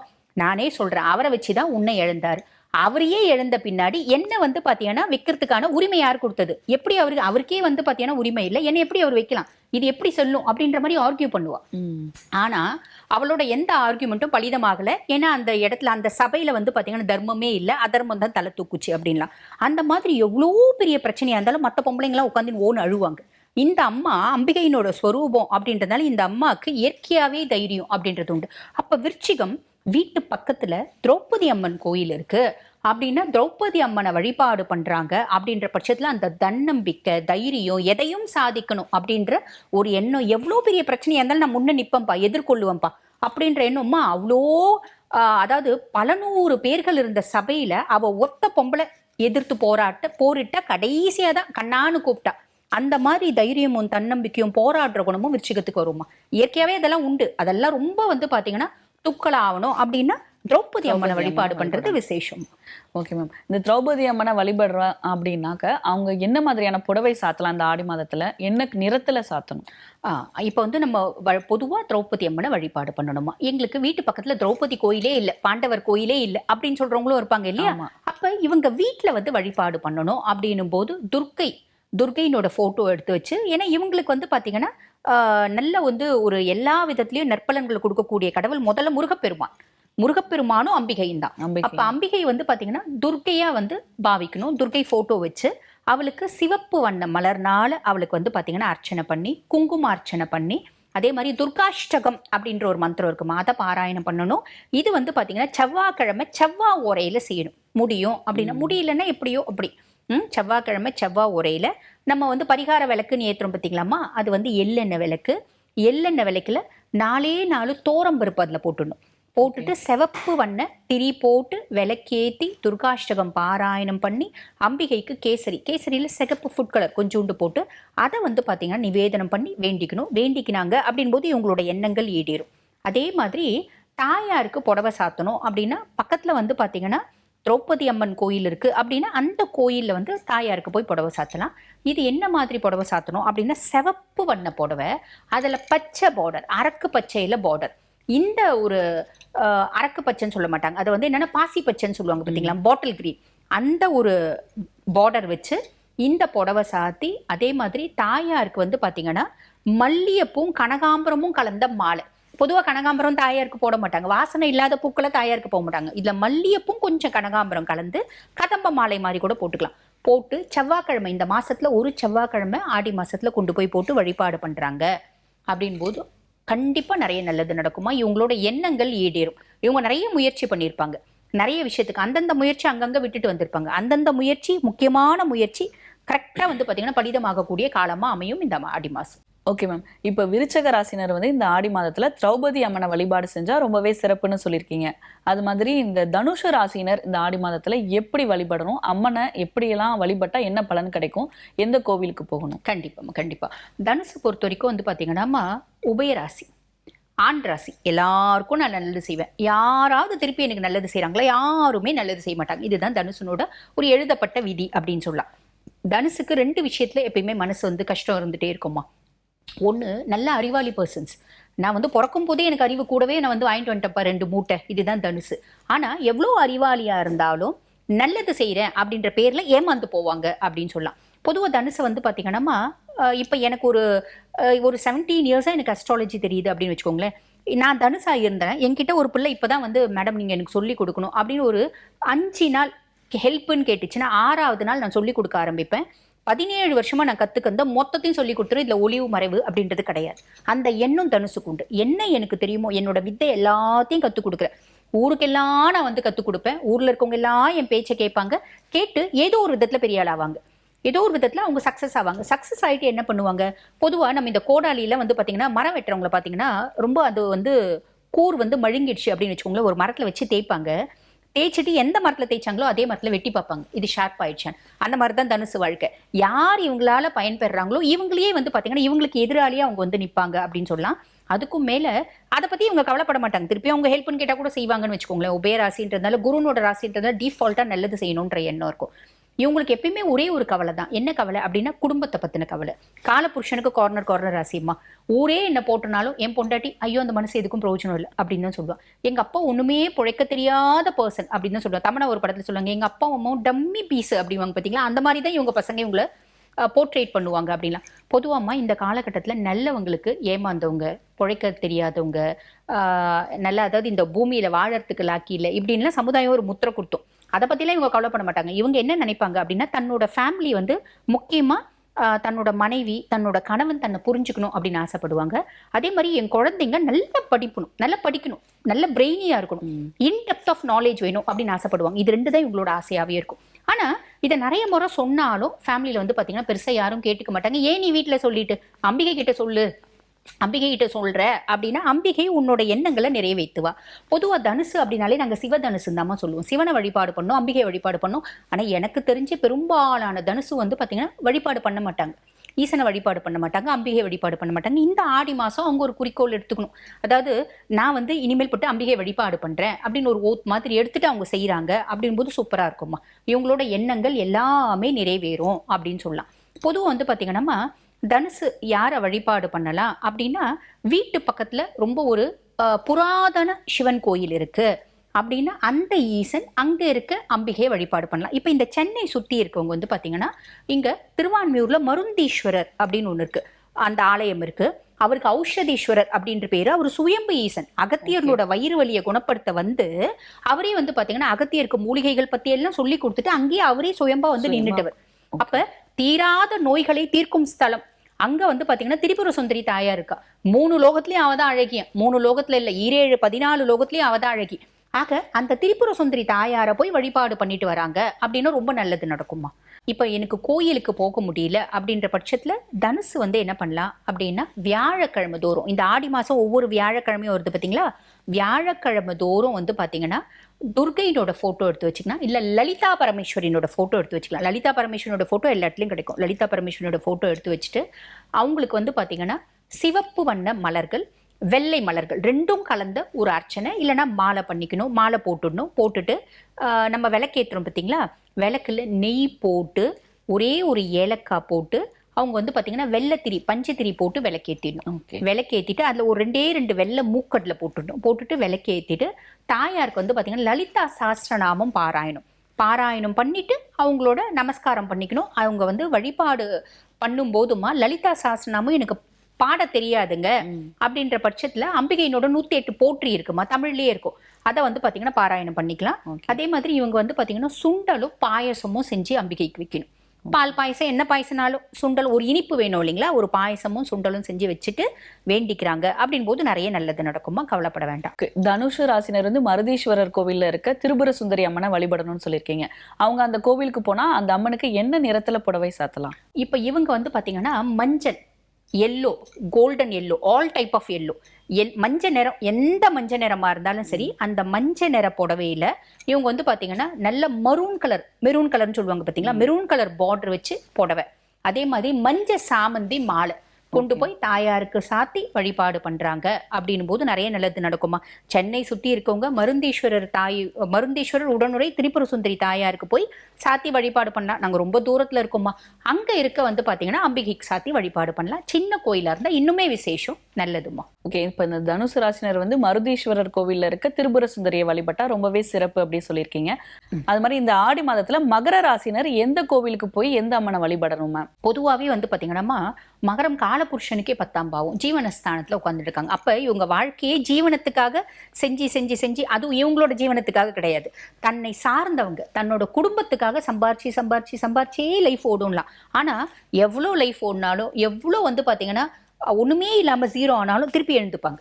ஏன்னா சனியினோட ராசி அப்படின்றதுனால, பெண் ராசியா இருந்தாலும் சனியினோட ராசி அப்படின் போது இந்த சூரிய வந்து ஒரு படத்துல சொல்லுவார் பாரு, இல்ல நான் இத்தனை பரோட்டா சாப்பிட்டேன், முடியாது திருப்பி எல்லாத்தையும் அழி நான் முதல்ல இருந்து செய்யறேன் அப்படின்னு பாத்தீங்களா, அந்த மாதிரி எவ்வளவு ஜீரோ ஆனாலும் திருப்பி முதல்ல இருந்து தான் வருவேன். ஏன்னா உழைக்கிறதுக்குனே ஒரு ராசி அப்படின்னா முதல்ல மகரத்தையும் நம்ம ரிஷபத்தையும் தான் சொல்ல முடியும். 24 மணி நேரம் 365 நாளும் உழைக்க நாங்க ரெடிப்பா. எவ்வளோ நொந்து போனாலும் திருப்பி நாங்க வருவோன்ற நம்பிக்கை இருக்கு. மாங்குன்னு செக்கு மாடு மாதிரி உழைச்சிட்டே இருப்போம் அப்படின்லாம். பொதுவா இந்த மகரத்துக்கு வந்து பாத்தீங்கன்னா நம்ம எப்பயுமே ஒரு கஷ்டம் இருக்கும். நம்ம இவ்வளோ நல்லது செய்யறோம், நம்ம குடும்பத்தை, தங்கச்சியை கல்யாணம் பண்ணோம், தம்பிக்கு வந்து கல்யாணம் பண்ணோம், தங்கச்சியை படிக்க வச்சோம், தம்பியை படிக்க வச்சோம், நம்ம கல்யாணம் பண்ணிட்டு இருக்கோம். நம்ம அம்மா இப்பயும் நம்மள பார்க்க மாட்டேன்றாங்களே, நமக்குன்னு ஒரு குழந்தை இருக்கு, நமக்குன்னு ஒரு பொண்டாட்டி இருக்கு, பார்க்க மாட்டேன்றாங்களே, திருப்பி தங்கச்சி கொடு, அவ கஷ்டப்படுறாடா, செய்டா. அதுக்கு மேல தங்கச்சி என்ன தெரியுமா சொல்லுவா, நீ வந்து பாரு என்னை வந்து ஏதோ ஒரு இடத்துல மாட்டி விட்டுட்ட, நல்ல இடம் பார்த்து நல்ல நகை போட்டு கட்டி கொடுத்துருக்கலாம், இதுக்கே அவன் ரொம்ப கஷ்டப்பட்டு செலவு கல்யாணம் பண்ணியிருப்பாங்க, அந்த கடனையும் இன்னும் வந்து பாத்தீங்கன்னா செஞ்சுட்டு இருப்பாங்க, கொடுத்துட்டு இருப்பாங்க. இருந்தாலும் அந்த நன்றி அப்படின்றது குடும்பத்து உறுப்பினர்களுக்கு இருக்காது. பொதுவாகவே மகரத்தை நாங்கள் என்ன சொல்லுவோம் அப்படின்னா, நம்ம மெழுகுவத்திகள் தான் எரிஞ்சு வெளிச்சத்தை கொடுக்கும் தன் குடும்பத்துக்காக அப்படின்னு சொல்லலாம். அந்த வந்து பாத்தீங்கன்னா ஃபேமிலி கர்மா அப்படின்றது மகரத்துக்கு உண்டு. அப்ப மகரம் வந்து நல்லா சாப்பிட்டுட்டு நிம்மதியா தூங்கணும் அப்படின்னு நினைப்பாங்க, வேற எதுவும் பெருசா நினைக்கிறது இல்லை. பொதுவாகவே வந்து பாத்தீங்கன்னா 4 பேருக்கு ஹெல்ப் பண்ணும், சாப்பிட்றாங்க அப்படின் போது ரொம்ப சிம்பிள்மா. நம்ம நிறைய ரோட்லலாம் பார்ப்போம், இவங்க ஜூஸ் குடிச்சிட்டு இருப்பாங்க, யாராவது யாச்சகம் கேட்க வராங்கன்னா 10 ரூபாய் போடும் சில ராசி, இவங்க கூப்பிட்டு அந்த என்ன ஜூஸ் குடிக்கிறாங்களோ அதை வாங்கி கொடுப்பாங்க. இது வந்து பாத்தீங்கன்னா இந்த மாதிரிலாம் செய்யறவங்க மகரமா இருப்பாங்க. அப்ப இந்த மகரம் வந்து பாத்தீங்கன்னா மத்தவங்களுக்கு ஹெல்ப் பண்ணணும்ன்ற டெண்டன்சி ஜாஸ்தி உண்டுமா. மனிதாபிமானம் நிறைஞ்ச ராசி மகரம் அப்படின்னு சொல்லலாம். அப்ப இவங்க எந்த அம்பிகையை வழிபாடு பண்ணலாம், அம்பிகை எந்த ரூபத்துல வழிபாடு பண்ணலாம் அப்படின்னா அன்னபூர்ணியா வழிபாடு பண்றது ரொம்ப நல்லது. பூரணி இப்ப அன்னபூர்ணியா வழிபாடு பண்றாங்க அப்படின்னும் போது இவங்க மத்தவங்களோட வயிற்று பசியும் ஆகத்தலாம், அதே மாதிரி இவங்களுக்கும் இந்த சாப்பாட்டுக்கு, துணிக்கு, குடும்பத்துல நிம்மதிக்கு, சந்தோஷத்துக்கு எப்பயுமே பஞ்சம் இல்லாத அன்னபூர்ணி பார்த்துக்குவோம். அன்னபூர்ணி கோவில் தமிழ்நாட்டுல எங்க மேம் இருக்கு? அன்னபூர்ணி கோயில் நம்ம போறதோட காசிக்கு போகணும். அன்னபூர்ணி கோயில் அங்கங்க சின்ன அன்னபூர்ணி விக்கிரகம் அப்படின்றது வச்சிருக்காங்கம்மா நிறைய இடத்துல. அப்ப நம்ம என்ன பண்ணலாம் அப்படின்னா, முடியும்னா காசிக்கு எல்லாருமே நம்ம காசிக்கு ஒரு முறை போயிட்டு வரணுமா இல்லைங்களா, போயிட்டு வர்றது ரொம்ப நல்லது. காசி வந்து பாத்தீங்கன்னா காலபைரவனோட ஆட்சி. அப்ப அந்த காலபைரவனை பார்த்துட்டு வர்றது அப்படின்றது ரொம்ப விசேஷம். பல பிரச்சனைகள்ல இருந்து மீண்டு வர முடியும். அப்ப நீ காசிக்கு போய் தான் அன்னபூர்ணியை வழிபாடு பண்ணணும்னு இல்லை. இப்பதான் வந்து பாத்தீங்கன்னா நம்ம யாருனாலும் காசிக்கு போகும்போது அன்னபூர்ணியோட குட்டி குட்டி ஸ்டாச்சூஸ் நம்மளுக்கு வாங்கிட்டு வந்து கொடுப்பாங்க. அதை வந்து ஒரு பெரிய புண்ணிய காரியம் அது. அந்த மாதிரி நம்ம வீட்டுல அன்னபூர்ணியோட சிலை இருக்கு அப்படின்னாலும், விக்கிரகம் இருக்கு அப்படின்னாலும், இல்ல போட்டோ வாங்கி வச்சுக்கலாமா. வாங்கி வச்சுட்டு தாயாருக்கு வெள்ளை மலர் மாலை சாத்தி நெய் விளக்கேற்றி அந்த நெய் விளக்குல ஒரே ஒரு ஏலக்காய் போட்டு வெள்ளை திரி போட்டு தாயாருக்கு வந்து பார்த்தீங்கன்னா சித்ரானம் அப்படின்னு சொல்லுவாங்க. அதாவது லெமன் சாதம், புளி சாதம், தயிர் சாதம், இந்த மாதிரி ஏதாவது ஒரு சாதம் இல்லை பால் பொங்கல் நிவேதனம் பண்ணி அன்னபூர்ணாஷ்டகம் அப்படின்னு ஒன்று இருக்குமா. அன்னபூர்ணாஷ்டகம் பாராயணம் பண்ணிட்டு அதை நிவேதனம் பண்ணி வேண்டிக்கிறாங்க அப்படின்னா ரொம்ப நல்லதுமா. Okay ma'am. அவங்களுக்கு என்ன மாதிரியான புடவை சாத்தலாம், என்ன நிறத்துல சாத்தலாம் மேம்? ஆமாம்மா. இப்போ வந்து பார்த்தீங்கன்னா இவங்க பக்கத்துல அவங்க ஏரியா பக்கத்துல வந்து அன்னபூர்ணி தாயார் இருக்காருன்னா அவங்களுக்கு புடவை சாத்தலாம். இருந்தாலும் சின்ன சின்ன விக்கிரகமா தான் இருக்கு இப்ப நிறைய இடத்துல. அப்ப என்ன பண்ணலாம் அப்படின்னா ரொம்ப சிம்பிள். வீட்டுக்கு பக்கத்துல எந்த அம்பிகை ஸ்தலம் இருக்கோ அந்த அம்பிகைக்கு இவங்க புடவை கொண்டு போய் கொடுக்கணும். என்ன புடவை அப்படின்னா இந்த யானை கலர்னு சொல்லுவாங்க பாத்தீங்களா, grey colour, light grey colour, அதுல வந்து பாத்தீங்கன்னா மெரூன் கலர் பார்டர் வச்சு இதை கொண்டு போய் கொடுக்கணும். அதே மாதிரி இவங்க கதம்ப மலர் மாலை கொண்டு போய் கொடுக்கணும். அதுல கொஞ்சமா நீலம் கலந்துருக்கணும். நீலம் பூ இருக்கு பாத்தீங்களா, அந்த சங்கு பூ இல்ல நீலோத்பவ மலர், அந்த மாதிரி கருங்குவளை மலர், ஏதாவது மலர் வந்து கலந்த ஒரு கதம்ப மாலை கொண்டு போய் கொடுத்து, இது என்னைக்கு கொடுக்கணும், சனிக்கிழமை தோறும் வீட்டுல வந்து பாத்தீங்கன்னா வழிபாடு பண்ணணும். சனிக்கிழமை தோறும் சனி ஓரையில வழிபாடு பண்ணணும். நம்ம இந்த ஆடி மாசம் ஒரு சனிக்கிழமை நம்ம கோயிலுக்கு கொண்டு போய் கொடுத்து அம்பிகைக்கு அர்ச்சனை செஞ்சு வழிபாடு பண்ணிட்டு வராங்க அப்படின்னா நிறைய நல்லது நடக்குமா. Okay ma'am. இப்போ இந்த ஆடி மாதத்துல மகர ராசினர் வந்து அன்னபூர்ணி தாயை வழிபட்டா ரொம்ப சிறப்புன்னு சொல்லியிருக்கீங்க.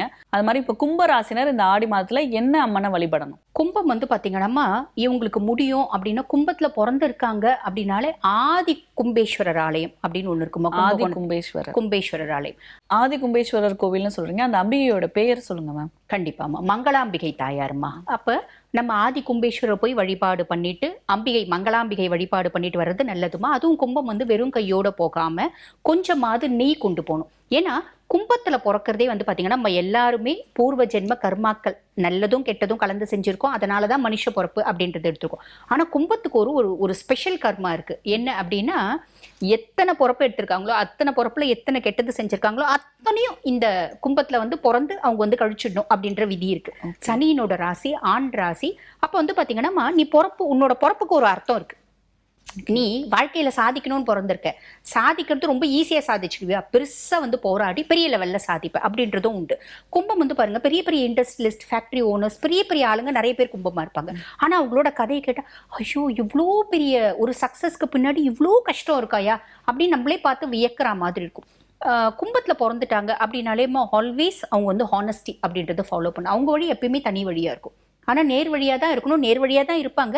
அக்கேஷனலி எப்பயும் எதிர் வீட்டுக்காரன் பாரு ரொம்ப அநியாயம் பண்ணி தான் சம்பாதிக்கிறான் சௌக்கியமா இருக்கானே, அந்த ஒரு 4வது வீட்டுக்காரன் பாரு எவ்வளோ ஃப்ராடுத்தனம் பண்ணி தான் சம்பாதிக்கிறான் சௌக்கியமா இருக்கானே, நம்மளும் ஏன் பண்ணக்கூடாது அப்படின்னு யோசிச்சாலே அதனோட நெகட்டிவ் இம்பாக்ட் வரும் கும்பத்துக்கு. அப்ப ஹார்ட் ஒர்க், அதே மாதிரி பார்த்தீங்கன்னா ஜென்யூனிட்டி, இது ரெண்டும் கும்பத்தை உயர்த்தும் அப்படின்றத அவங்களே புரிஞ்சிருப்பாங்க. பட் இருந்தாலும் நம்ம சொல்லணுமே சொல்றோம். அப்ப கும்பத்துக்கு வந்து பார்த்தீங்கன்னா எப்பயுமே வந்து பார்த்தீங்கன்னா என்ன ஒரு ப்ராப்ளமா இருக்கும்னா எந்த விஷயம் செஞ்சாலும் அதை தடை தாமதம் அப்படின்றது ஜாஸ்தி இருக்கும். அவங்களுக்கு எல்லாரும் ரொம்ப சாதாரணமா வந்து பார்த்தீங்கன்னா கண்ணில் ஒரு துணியை கட்டிட்டு ஒரு கல்லை தூக்கி எறிவாங்க, 10 மாங்காய் விழும். ஆனா இவங்க மரம் மேல ஏறி மாங்காய் பறிப்பாங்க, கீழே உழுந்து காலை உடைச்சுப்பாங்க, ஒரு மாங்காய் தான் பறிச்சிருப்பாங்க. அந்த மாதிரி எல்லாத்துலயும் ஒரு தடை தாமதம் பிரச்சனை இடையூறு அப்படின்றது இருக்கும் கும்பத்தை பொறுத்த வரைக்கும். ஆனா அதை மீறினாங்க அப்படின்னா பெரிய லெவல்ல சாதிப்பாங்க. அப்ப இந்த கர்மிக் எஃபெக்ட் இருக்கும்.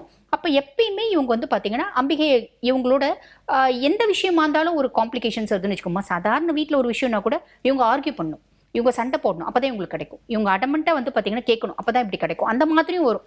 எல்லாருக்கும் இல்லை, சின்ன குழந்தைங்களுக்கு ஒரு சிலருக்கு அப்படின்னு சொல்லலாம்.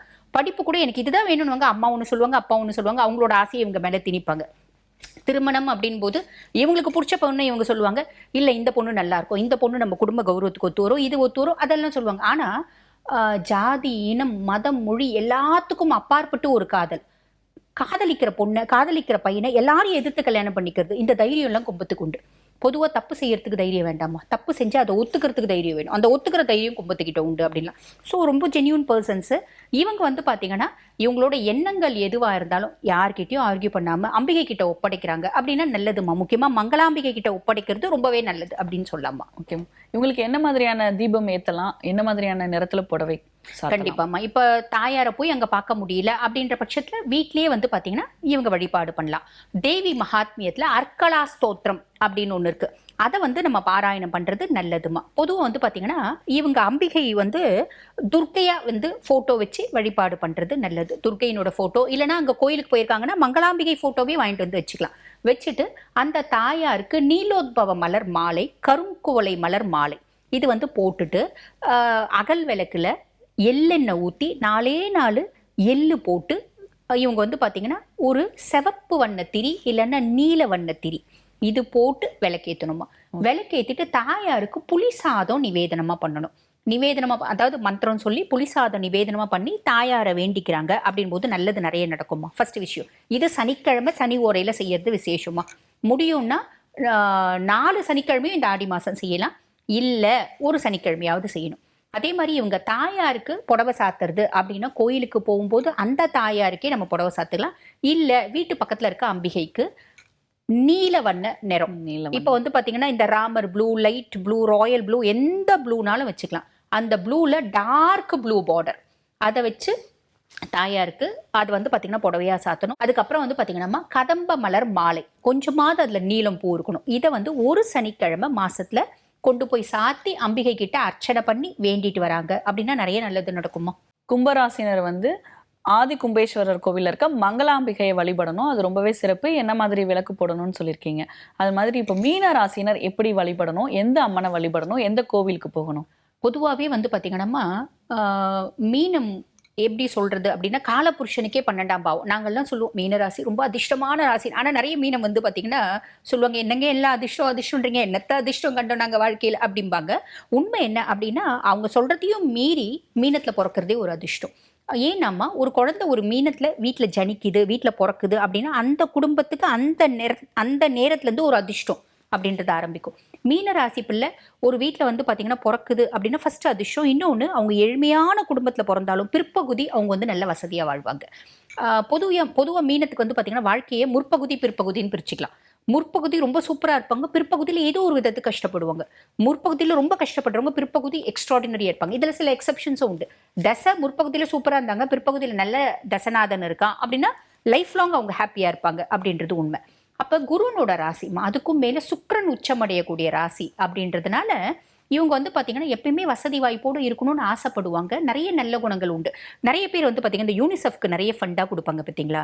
அது தன்னோட பர்த்டே வந்து பார்த்தீங்கன்னா முதியோர் இல்லத்தில் செலிப்ரேட் பண்ணுறது, அதே மாதிரி தன்னோட திருமண நாளை ஒரு கேன்சர் இன்ஸ்டியூட்டில் செலிப்ரேட் பண்ணுறது, இந்த மாதிரி நிறைய அநாத ஆசிரமத்தில் செலிப்ரேட் பண்ணுறது, இதெல்லாம் மீனம் செய்யும். மற்றவங்களுக்கு சேரிட்டி கொடுக்கறதெல்லாம் மீனத்துக்கு ரொம்ப பிடிக்கும் அப்படின்னு சொல்லலாம். ஏன்னா குருனோட ராசி அப்படின்றதால இன்பில்ட்டாவே இன்டெப்த்தாவே அவங்களுக்கு வந்து பார்த்தீங்கன்னா நிறைய நல்ல குணங்கள் அப்படின்றது இருக்கும். அப்போ இவங்களோட நல்ல குணங்களே இவங்களை காப்பாற்றும் அப்படின்றது உண்மை. இருந்தாலும் மீனமுக்கு வந்து பார்த்தீங்கன்னா நிறைய நேரத்தில் ஒரு சில விஷயம் தோணும், நம்ம எல்லாருக்கும் நல்லது செய்கிறோம். ஒரு சிம்பிளாக சொல்லணும் அப்படின்னா ஒரு பெரிய கன்சர்னோட பாஸாக இருக்காங்க அப்படின்னு வச்சுக்கோங்களேன். அவங்க என்ன பண்ணுவாங்க, என்னோட அதிகாரம் என்னோட ஆர்ப்பாட்டம் அதெல்லாம் பண்ண மாட்டாங்க. இந்த பிள்ளை வந்து அந்த பொண்ணு ஒரு மக்கு பொண்ணாக இருக்கும், நல்லாவே வேலை செய்யாது. இந்த பொண்ணு ரொம்ப நல்லா வேலை செய்யும் தெரியுங்களா, சூப்பரான பொண்ணு, இவ எனக்கு வந்து அசிஸ்டண்ட்டாக கிடைச்சது எனக்கு பெரிய பாக்கியம் அப்படின்ற மாதிரி தட்டி கொடுத்தே வேலை வாங்கக்கூடிய பர்சனாலிட்டிஸ். அப்போ தட்டி கொடுத்தே வேலை வாங்கக்கூடிய பர்சனாலிட்டிஸ் அப்படின்ற பட்சத்தில் இவங்களுக்கு எல்லாமே சொல்லி கொடுப்பாங்க. எல்லாத்தையும் கற்றுட்டு அது வேற இடத்துக்கு போயிடும். இவங்களோட 1000 ரூபாய் மிச்சம் கொடுத்தா வேற இடத்துக்கு போயிடும் அப்படின்னு சொல்லலாம். அப்போ எல்லாராலையும் லைட்டாக ஏதோ ஒரு விதத்தில் காயப்படுவாங்க. அப்போ ஹர்ட் ஆகி என்னப்பா எல்லாருக்கும் நல்லது செய்கிறோம், நம்மளுக்கு நல்லது நடக்க மாட்டேங்குது. எவ்வளோ ஃப்ரெண்ட்ஸ்க்கு நம்ம ரொம்ப சப்போர்ட்டிவாக இருக்கும், எல்லா ஃப்ரெண்ட்ஸ்க்கும் சப்போர்ட்டிவாக இருக்கும், நம்மளுக்கு இவ்வளோண்டு ஹெல்ப் பண்ணும்போது அவன் தெரிச்சு ஓடுறானே அப்படின்ற மாதிரி எண்ணங்கள்லாம் இருக்கும். எதுக்கு மனுஷங்கிட்ட ஓடி ஆடிட்டு அம்பிகை கிட்ட இவங்களோட எண்ணங்கள் என்ன, இவங்களோட ஆசைகள் என்ன கேட்குறாங்க அப்படின்னா அம்பிகையினோட கடாட்சத்தினால எல்லாமே கிடைக்கும் அப்படின்றது நிதர்சனமான உண்மைமா. இப்போ இந்த மீனம் வந்து எந்த அம்பிகையை வழிபாடு பண்ணலாம் அப்படின்னா இவங்களோட குலதெய்வம் அம்பிகையா இருக்கா அப்படின்னா அந்த குலதெய்வத்துக்கு காலையே கெட்டியமா பிடிச்சிடணும். சரிங்களா. இல்லைங்க எங்க குலதெய்வம் அம்பிகை கிடையாது ஆண் தெய்வம் அப்படின்ற பட்சத்துல இவங்க ஊர்ல இவங்க எல்லையில எந்த அம்பிகை இருக்கா அந்த அம்பிகையினோட மனசு குளிருது அப்படின்னாலே உங்க வாழ்க்கை குளிர்ந்துருமா. ஓகே. இது ரொம்ப வந்து சூப்பரான ஒரு வழிபாடா இருக்கும் உங்களுக்கு. அந்த அம்பிகை கோயிலுக்கு அடிக்கடி போயிட்டு வராங்க அப்படின்னாலே நல்லதுமா.